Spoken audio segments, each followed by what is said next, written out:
Assalamu alaikum. Welcome to EPSEC's online support program. I'm Farah Shafiq from Senior Girls Wing, Army Public School and College, Fort Road, Rawalpindi. And today we are going to discuss topic 20.10 radiation detectors. At the end of this lecture, you will be able to define radiation detectors, recognize different types of detectors, evaluate their principle and working, and implement their uses practically. Various devices have been developed for detecting radiations. Radiation detectors are used for a variety of purposes, including medical diagnosis, radioactive dating measurement, and the measurement of background radiations. Radioactive dating, also known as carbon-14 dating or simply carbon dating, is a method used to determine the age of organic material by measuring the radioactivity of its carbon content. So, radioactive carbon dating can be used to find the age of things that were once alive. Background radiation is a measure of the level of ionizing radiation present in the environment at a particular location, which is not due to deliberate introduction of radiation sources. These radiations originate from a variety of sources, both natural and artificial. There are several types of radiation detectors. Number 1, Geiger-Müller counter. Number 2, solid-state detector. Let's move towards Geiger-Müller counter. It is perhaps the most common device used to detect radiations. It is based on the principle that the discharge in the tube is produced due to ionization produced by the incident radiation. It consists of a cylindrical metal tube filled with gas at low pressure and a long wire along the axis of tube. The wire is maintained at a high positive potential, about 1000 volts, with respect to the tube. Here you can see the label diagram of Geiger-Müller counter. It has various components like thin window penetrated by radiation, argon gas, anode, cathode, amplifier counter, and high voltage.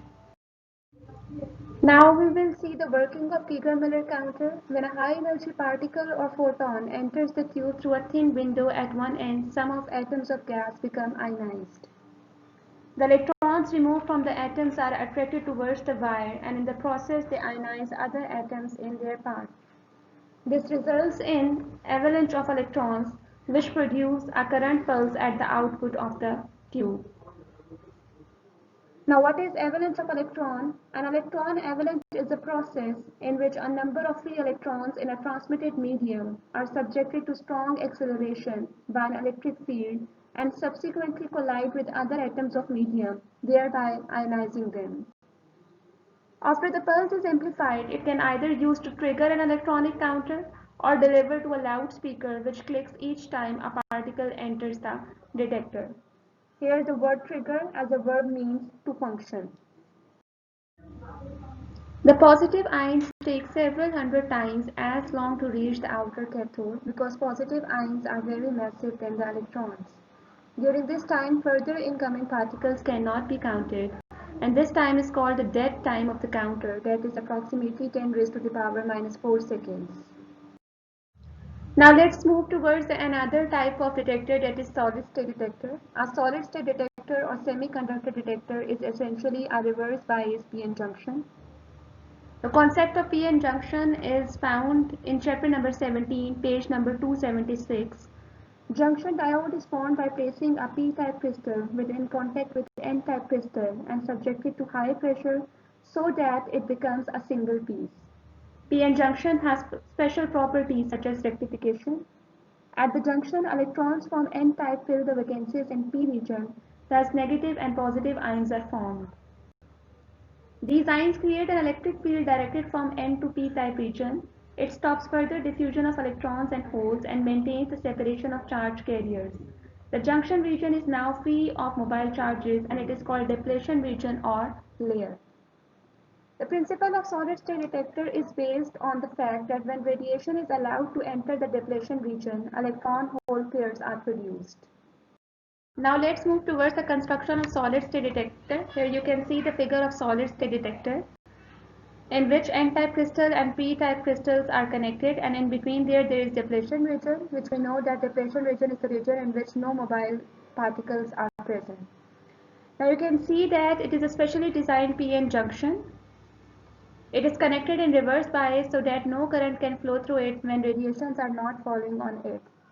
Now there is a concept of reverse biasing. Reverse biasing means if N-type is connected with positive terminal of the battery and P-type is connected with the negative terminal of the battery, then such scenario is known as reverse biasing. And in this case, no current would be flow throughout the circuit. So it is connected in reverse bias so that no current can flow through it when radiations are not falling on it.